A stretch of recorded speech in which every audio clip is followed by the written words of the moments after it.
الاعلان ده ليك يا ابني يا حبيبي ما تقولش ان ده اعلان.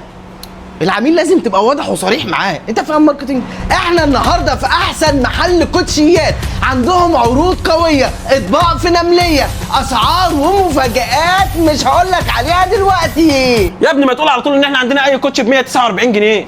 باشا قلت لك اكتر من مره ما تبقاش واضح وصريح مع العميل، ده ماركتنج، حضرتك فاهم ماركتنج؟ حضرتك بتاع كوتشيات.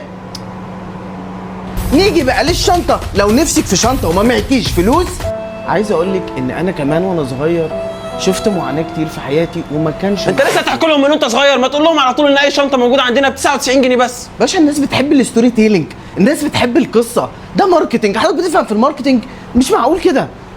نيجي بقى للسيبيلارات، ودي عليها عرض في المية. يا ابني هو قال ما تقول ان اي سليبر عندنا عامل 99 جنيه. باشا انا قاصد عشان الناس تعيد الفيديو تقول لك ايه هو قال ايه، هو إيه يعني ايه في المية دي، فيروحوا عايدين الفيديو، يعملوا كومنت، يعملوا لايك، فالجننت يعلى والمشاهدات تعلى والريتش يعلى. ما فهمش ماركتنج هو. يا عم انا ما بفهمش ماركتنج، اعمل اعلان زي ما انا بقول لك اعمله وخلاص.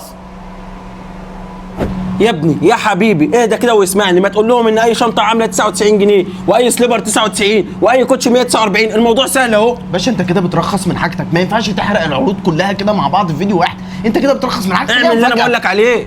كل العروض اللي انتوا شفتوها دي هتلاقيها موجوده في تميمه شوز، عنوانهم ادخل على جوجل وانت تعرف. يا ابني ما تقول لهم العنوان فين. حبيبي مش كل حاجه لازم تبقى سهله وواضحه كده، مش كل معلومات تترمي في الفيديو كده، لازم معلومه تشتغل كده على الجنب العميل يدور عليها. يا ابني قول لهم العنوان ان احنا في المسله امام سوبر ماركت العماد بجوار دوتي للملابس.